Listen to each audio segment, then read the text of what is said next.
Hello viewers, my self Shyam और आप देख रहे थे न्यूट्रिशन डायरी। दोस्तों, आज की वीडियो में मैं आप लोगों के लिए फिर से एक आखिरी वीडियो जो कि डिस्ट्रिक्ट टेक्निकल ऑफिशियल का एग्जाम्स है, जो कि 8 जून 2025 को होने वाला है। ऑलरेडी मैंने बहुत सारे वीडियो डीटीओ के एग्जाम से रिलेटेड वीडियो डाला हुआ है। अगर आपने नहीं देखा है, अगर आप मेरा वीडियो पहली बार देख रहे हैं तो आप जाके प्रीवियस वीडियो भी देख सकते हो और ये भी वीडियो स्टार्ट करने से पहले बहुत बहुत आप लोगों का धन्यवाद। मेरे यूट्यूब चैनल पे 10,000 सब्सक्राइबर हो चुके हैं।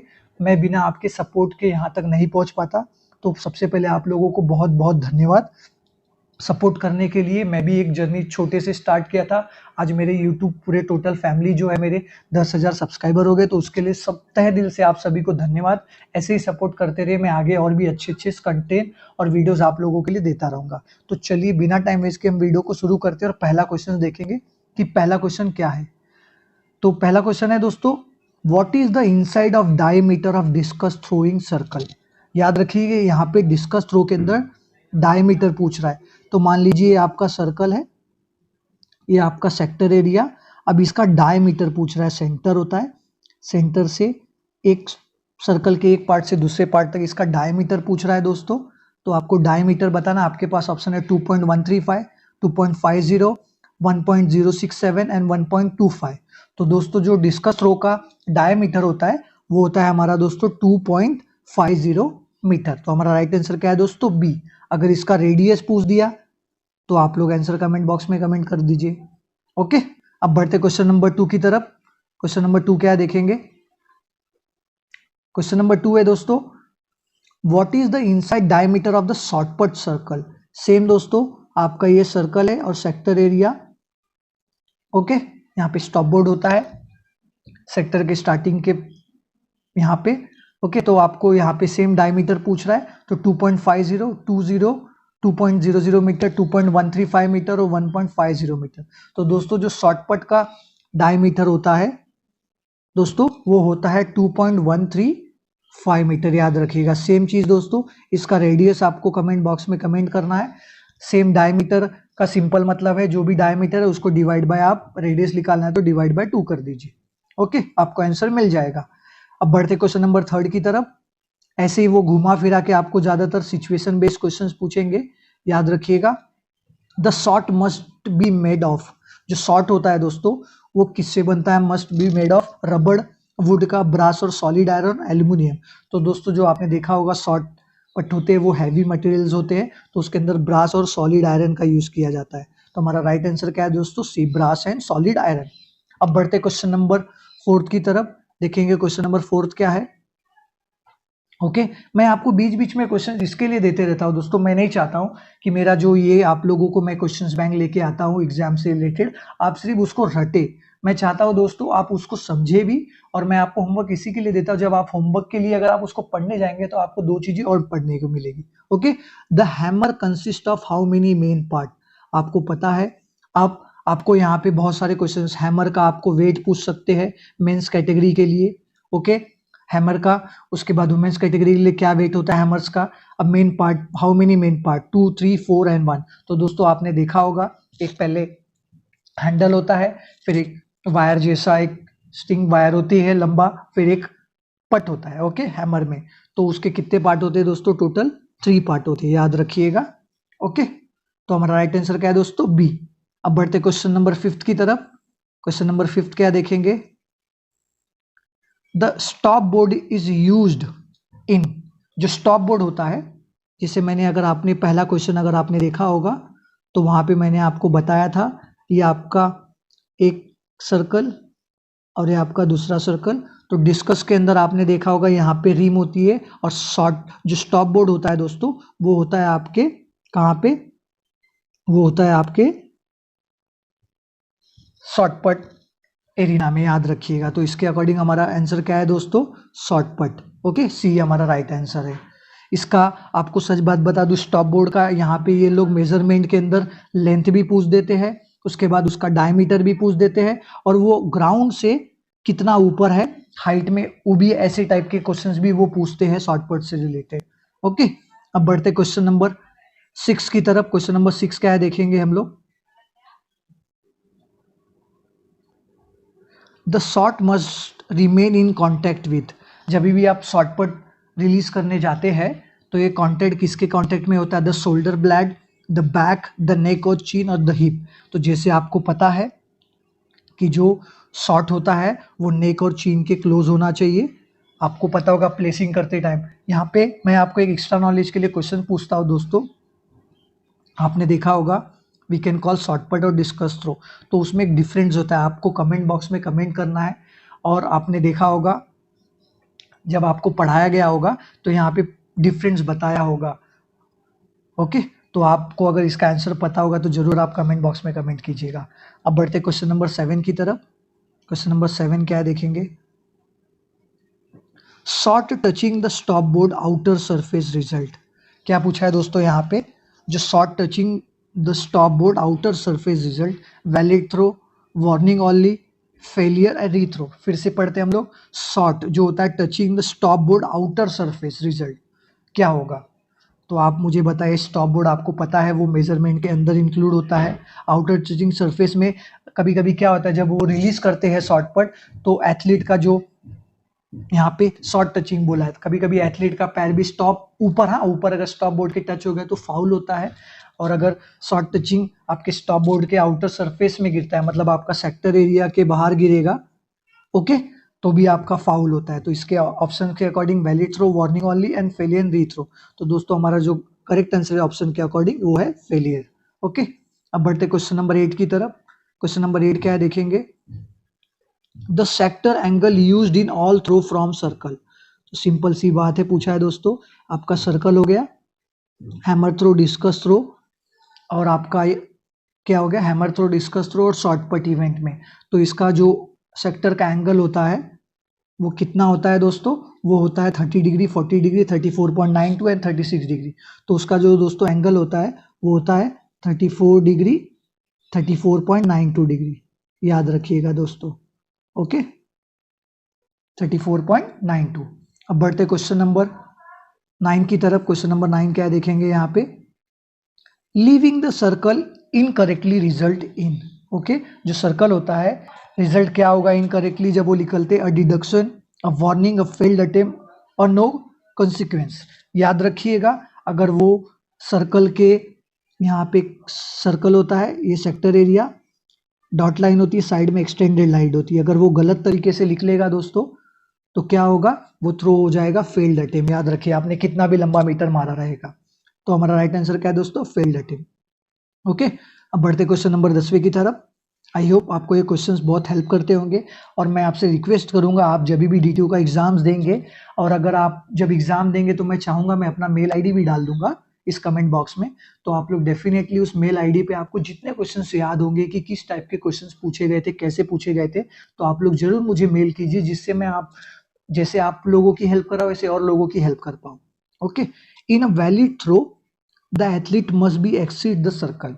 अगर आपने मान लीजिए 9 मीटर थ्रो किया, तो एक एथलीट के लिए वैलिड थ्रो कब होता है? Through the front, any direction, from behind the white line, before the implement line. तो जैसे मान लीजिए ये सर्कल है, सर्कल के सामने आपका ये सेक्टर, ओके, और यहाँ पे सर्कल का सेंटर और साइड में एक्सटेंडेड लाइन होती है। तो कभी भी याद रखिए, थ्रो करने के बाद इस लाइन के आपको पीछे से बाहर आना होता है। ओके, मीन्स एग्जिट करना होता है, याद रखिएगा। ओके, इस लाइन के अगर आप देखो, सर्कल के अंदर एंटर आप कहीं से भी कर सकते हैं, पट लेके, डिस्कस लेके, हैमर लेके, बट आपको एग्जिट से साइड लाइन के एक्सटेंड लाइन से पीछे आना चाहिए। कभी कभी इसका भी मेजरमेंट पूछ देते हैं दोस्तों, तो जिसको पता होगा जरूर कमेंट बॉक्स में कमेंट कीजिए। और इसका कलर भी पूछ देते हैं, कौन से कलर का लाइन होता है। ओके, तो इसके ऑप्शन के अकॉर्डिंग हमारा राइट आंसर क्या है दोस्तों? From behind the white line. अब बढ़ते क्वेश्चन नंबर 11 की तरफ। क्वेश्चन नंबर 11 क्या देखेंगे। What is the minimum length of the javelin runway according to the Indian standard? Okay, 25 metre, 30 metre, 20 metre और 40 मीटर। तो आपको पता होगा जेवलिन का जो रनवे होता है वो होता है मिनिमम 30 मीटर। ओके, तुम्हारा राइट आंसर क्या है दोस्तों? बी। अब बढ़ते क्वेश्चन नंबर 12 की तरफ। The arc in the javelin throw is a mark with a radius 6 metre, 8 metre, 7 metre and 9 metre. तो आपने देखा होगा दोस्तों, जब भी आप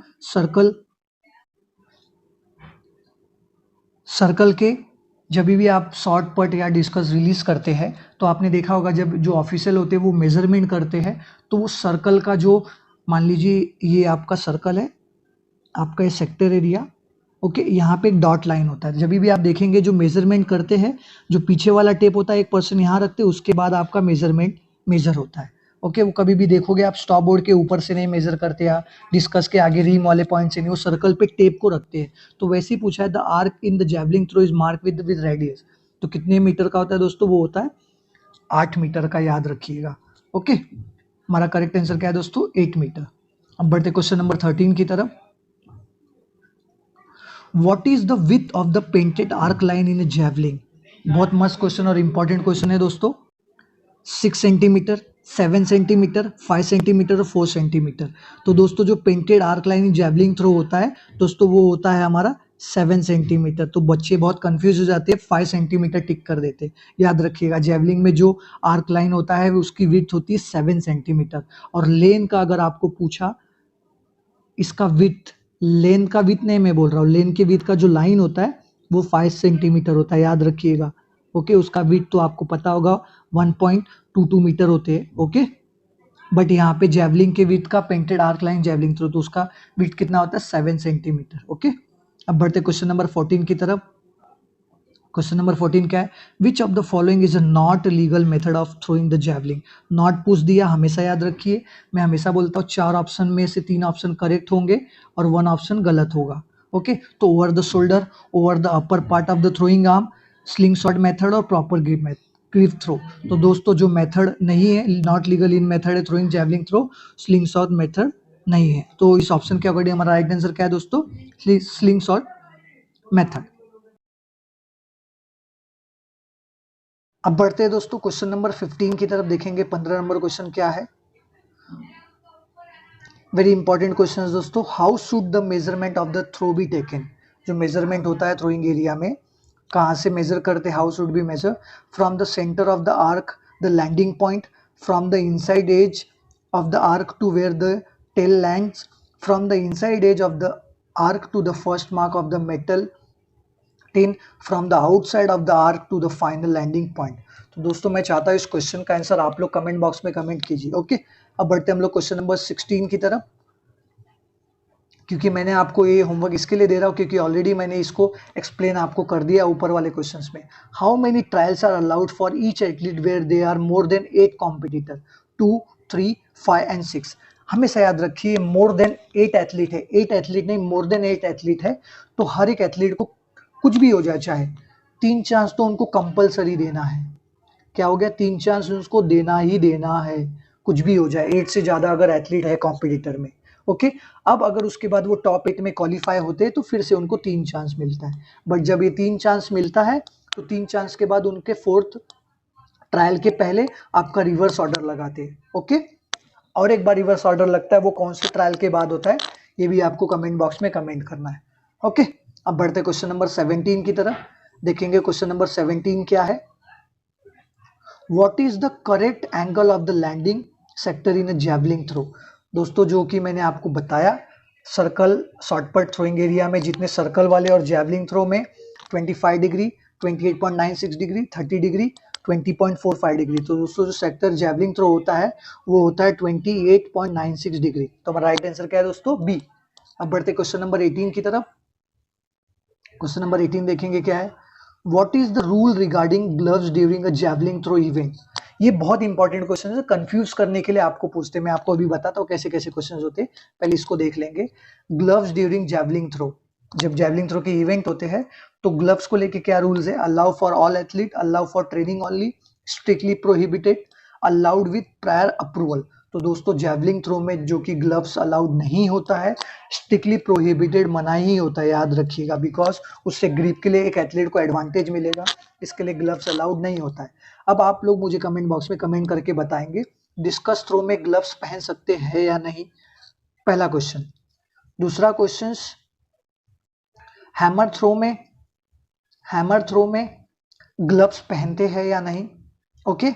और यहाँ पे कौन से इवेंट में डिस्कस थ्रो या हैमर थ्रो में टेप अलाउड होता है फिंगर के, फिंगर में। ओके, आपको ये कमेंट बॉक्स में कमेंट करना है। ऐसे आपको घुमा फिरा के क्वेश्चंस पूछ सकते हैं दोस्तों। तो मेरे से जितना पॉसिबल वे हो रहा है कि आपको वो पूछेंगे क्वेश्चंस, मैं आपको सारा बताता जा रहा हूँ, तो आप लोग साथ साथ पढ़ते भी जाइएगा। ओके, अब बढ़ते क्वेश्चन नंबर 19 की तरफ। 19 नंबर देखेंगे, क्वेश्चन क्या है? Who determines whether a throw is valid और not? The athlete, the referee, the chief जज and assistant and the audience. तो दोस्तों जो थ्रो वैलिड है और वैलिड नहीं है वो द चीफ जज एंड असिस्टेंट डिसाइड करता है। ओके, अब बढ़ते क्वेश्चन नंबर 20 की तरफ देखेंगे। 20 क्या है? If the javelin land outside the sector, what is the result call? सीधी सी बात, एकदम सिंपल क्वेश्चन है, ये हो जाता है हमारा दोस्तों फेलियर। अब मेरा एक क्वेश्चन है दोस्तों, जैवलिंग इवेंट, डिस्कस थ्रो, शॉर्टपट और हैमर थ्रो, अगर जो भी सेक्टर होता है, ओके, फिर से मैं आपको बताता हूं, जो भी सेक्टर होता है, सेक्टर वाला एरिया, अगर सेक्टर के ऊपर, ये जो लाइन आप देख रहे हो, इसके ऊपर अगर कोई भी शॉर्टपट, हैमर थ्रो या डिस्कस या जैवलिंग गिरे, तो वो थ्रो वैलिड है या फाउल है? आपको ये कमेंट बॉक्स में कमेंट करना है। बहुत बच्चे कंफ्यूज रहते हैं। ओके, याद रखिएगा, ये मैं आपका ये जो लाइन देख रहे हो, लाइन के अगर ऊपर लैंड होता है, ऊपर थोड़ा सा भी अगर टच होता है, आधा बोल लो या थोड़ा बोल लो, थोड़ा सा भी अगर टच होता है, तो वो थ्रो वैलिड है या इनवैलिड है, आपको कमेंट बॉक्स में कमेंट करना है। ओके, अब बढ़ते क्वेश्चन नंबर 21 की तरफ। अब जो दोस्तों क्वेश्चंस आएगा, ये थोड़ा इंपॉर्टेंट क्वेश्चंस है, बिकॉज आपको फुल फॉर्म भी पूछते हैं कभी कभी, जो ड्यूटी एग्जाम्स होती है या जो स्टेट लेवल की एग्जाम्स होती है, तो आपको पता होना चाहिए। ईडीएम स्टैंड फॉर, ईडीएम क्या होता है दोस्तों? ओके, तो जो ईडीएम का फुल फॉर्म होता है वो इलेक्ट्रॉनिक, क्या होता है दोस्तों? इलेक्ट्रॉनिक डिस्टेंस मेजरमेंट, याद रखिएगा। ओके दोस्तों, distance measurement, electronic distance measurement. आपने देखा होगा एक ईडीएम मशीन होती है, जैवलिंग थ्रो, डिस्टेंस मेजर करने के लिए इस इक्विपमेंट को यूज किया जाता है। अगर आप फेंकते हो तो ईडीएम, जो इक्विपमेंट यूज होते हैं मेजरमेंट करने के लिए, उसका ईडीएम है, उसका फुल फॉर्म क्या है दोस्तों? Electronic distance measurement. ओके, अब बढ़ते क्वेश्चन नंबर 22 की तरफ। Yellow flag means in javelin throw, जैसे आपको पहला यहाँ पे अब क्वेश्चंस क्या क्या पूछ सकता है दोस्तों, ध्यान से देखिए। जैवलिंग थ्रो में एक एथलीट को कितना मिनट मिलता है एक थ्रो करने के लिए? डिपेंड करता है, एथलीट भी पूछ देंगे 8 या 10, अगर एथलीट है, या इन जनरल एक एथलीट को कितना मिनट मिलता है? ओके, कितना मिनट मिलता है एक एथलीट को एक जैवलिंग थ्रो करने के लिए? तो यहाँ पे पूछा येलो फ्लैग का मीनिंग क्या है इन जैवलिंग थ्रो। हमेशा याद रखिए, पहले तो आपको इसका आंसर करना है, इसका आंसर तो मैं बता रहा हूँ। येलो फ्लैग में जितना भी आपको टाइम मिलता होगा एक एथलीट को, वो मैं अभी नहीं बताऊंगा, जितना भी टाइम मिलता होगा, लास्ट का जब 15 सेकेंड्स बचता है, कितना? 15 सेकेंड्स, तब जो वहां पे जजेस होते हैं वो येलो कलर का फ्लैग लेस करते हैं। इसका मतलब आपके पास सिर्फ थ्रो रिलीज करने को 15 सेकेंड ही बचा हुआ है। याद रखिएगा, इसका मतलब क्या होता है कि आपके पास 15 सेकेंड बचा हुआ है।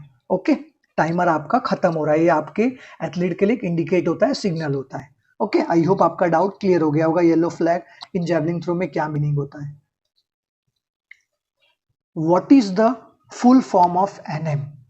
ये दोस्तों जो क्वेश्चन है, इसको स्टैंडर्ड एब्रीविएशन बोलते हैं एथलेटिक्स में। जैसे क्रिकेट में आपको गुगली का मतलब क्या होता है वो जानना होगा, आउट स्विंग, इन स्विंग क्या रहता है, ओके, यार्ड का मीनिंग क्या होता है, टर्मिनोलॉजी कैसे होती, तो वैसे ही एथलीट इस गेम में स्टैंडर्ड एब्रीविएशन होते जिसका मीनिंग आपको पता होना चाहिए। एनएम का मतलब होता है दोस्तों नो ट्रायल रिकॉर्डेड। क्या दोस्तों? No trial recorded. दोस्तों मान लीजिए आपको जो भी जंप मिल रहा है, आपने सारा जंप को क्या कर दिया? फाउल कर दिया, तो एनएम का मीनिंग होता है दोस्तों नो ट्रायल रिकॉर्डेड, याद रखिएगा। ओके, तो ऐसे जनरली वो फुल फॉर्म पूछते हैं दोस्तों। What is the full form of DNS? तो दोस्तों डीएनएस का मतलब होता है डिड नॉट स्टार्ट। ओके, मान लीजिए 100 मीटर की इवेंट है, रेस, और मान लीजिए जो रेस है वो फाइनल इवेंट है, तो उसके अंदर से एक बिब नंबर 101 नहीं आया, तो जब वो फिनिश करता है, या जो असिस्टेंट स्टार्टर होता है, स्टार्टर के साथ में पर्सन जब वो बीब अलॉटमेंट करता है नंबर के साथ में, तो वो चेक करता है, उसका काम है चेक करना, ओके, कि इस एथलीट अपने सही लेन पे खड़ा है कि नहीं। तो अगर वो नहीं आता है तो इसका मतलब होता है कि उसने उस रेस को स्टार्ट ही नहीं किया, तो लेन नंबर के आगे, बिब नंबर के आगे डीएनएस लिख दिया जाता है। ओके, अब बढ़ते क्वेश्चन नंबर 25 की तरफ। What is the full form of DNF? अब मान लीजिए 100 मीटर का फाइनल रेस स्टार्ट हुआ, लेन नंबर 5 के पर्सन को इंजरी हो गई, हैमस्ट्रिंग पुल हो गया, कुछ भी हो गया, तो वहां से वो ट्रैक से बाहर आउट हो जाता है। ओके, वहीं से फिनिश नहीं किया, ये अगर मान लीजिए फिनिश लाइन है, वो यहीं से बाहर हो गया, तो उस एथलीट के नाम के आगे, नॉट नाम के आगे, बिब नंबर के आगे डीएनएफ लिखते, मतलब डिड नॉट फिनिश। याद रखिएगा दोस्तों, डिड नॉट क्या होता है दोस्तों? Finish. Okay, did not finish. अब यहाँ पे दोस्तों नेक्स्ट क्वेश्चन क्या है? What is the full form of D Q? तो दोस्तों सिंपल सी बात है, डी क्यू का मतलब होता है डिस्क्वालीफाई।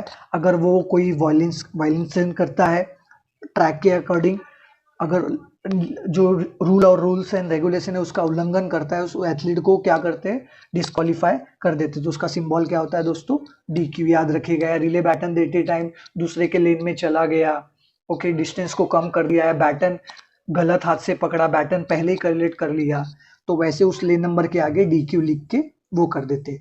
यहाँ पे दोस्तों फेल्ड ट्रायल को कैसे मेंशन करते, मैंने आपको जैसे बताया था, सिंबल दे देंगे और आपको पूछेंगे। तो फेल्ड ट्रायल को दोस्तों एक्स अल्फाबेट लेटर से मेंशन करते हैं। उसके बाद पास ट्रायल को आपको बता दूं दोस्तों, डैश होता है, डबल इन्वर्टेड कॉमा, याद रखिएगा। ओके, अब meaning of Q in a track and field event. Q का मतलब आप समझिए ट्रैक इवेंट और फील्ड इवेंट। मान लीजिए यहाँ पे आपका चल रहा है सेमीफाइनल रेस, ओके, तो 8 फाइनलिस्ट जनरली आते हैं फाइनल में, ओके। अब मान लीजिए 4 हीट बना है, तो हर एक हीट से 2 एथलीट हम क्वालिफाई करेंगे। ऐसे मैं जस्ट एग्जांपल दे रहा हूँ, 2 एथलीट क्वालिफाई करेंगे, ओके। तो 2 एथलीट मिला के 4 हीट में कितने? 8 हो गए। तो यहाँ पे बेस्ट लूजर का सवाल नहीं आता है। तो ये जो क्वालिफिकेशन होगा ये टाइमिंग के हिसाब से, नॉट टाइमिंग, ये स्टैंडर्ड प्लेस के हिसाब से क्वालिफिकेशन मिलता है। तो उसको हम लोग किससे मेंशन करते हैं? क्यू से दोस्तों। अगर वो बेस्ट लूजर के हिसाब से क्वालिफाई होता है, जैसे आपने सुना होगा 2+2 या 3+2, तो ये जो +2 होता है, जितने हीट होते हैं उसके अंदर से बेस्ट टाइमिंग जिसका होता है उसके हिसाब से, अगर ये बेस्ट टाइमिंग होता है तो उसको स्मॉलर क्यू के हिसाब से क्यू मेंशन करते हैं, ओके। और फील्ड इवेंट में अगर उसका डिस्टेंस अच्छा है तो वो डायरेक्ट क्वालिफिकेशन मिल जाता है, तो उसको किससे मेंशन करते हैं दोस्तों? क्यू लेटर से, याद रखिएगा। अब यहाँ पे दोस्तों क्या पूछा हुआ है? Meaning of R in a field event. याद रखिएगा, स्मॉल आर का मतलब होता है रिटायर्ड फ्रॉम कॉम्पिटिशन। कहां से दोस्तों? रिटायर्ड फ्रॉम कंबाइंड इवेंट और फील्ड इवेंट। मान लीजिए वो करते करते उसको कुछ इंजरी हो गई, तो वो जब रिटायर होगा, मतलब वो नहीं कंटिन्यू करना चाहेगा, तो जब वो इवेंट छोड़ के जाता है तो वो बोल देगा सामने से कि सर मैं नहीं कंटिन्यू करूंगा। तो जो भी वहां पे जजेस होंगे, रेफरी होंगे, वो वहां पे क्या करते हैं दोस्तों? उस पर्सन के बिब नंबर के आगे क्या करते हैं? वहां पे वो स्मॉल आर के सिंबल्स लिख देते हैं। आई होप दोस्तों आपको ये सारे क्वेश्चंस पसंद आए होंगे, और अगर पसंद आए होंगे तो प्लीज इस वीडियो को जितना हो सके अपने दोस्तों के साथ शेयर कीजिए। फिर भी जो भी मैंने आप लोगों को अब तक वीडियो बना के एक्सप्लेन किया है, इस क्वेश्चन से रिलेटेड डाउट है तो विदाउट फेल आप कमेंट बॉक्स में कमेंट कर सकते हैं, मुझे फीडबैक भी दे सकते हैं कि मैं और क्या इंप्रूव कर सकता हूँ और किस टॉपिक पे वीडियो ला सकता हूँ। तो मैं डेफिनेटली आप लोगों के लिए और भी वीडियोस लाऊंगा। Once again thank you so much. मेरे यूट्यूब चैनल पे 10,000 सब्सक्राइबर हो गए आप लोगों की सपोर्ट की वजह से। ऐसे ही आप लोग मुझे सपोर्ट करते रहिए, मैं और भी आप लोगों के लिए अच्छे अच्छे कंटेंट्स डालता रहूंगा। Thank you.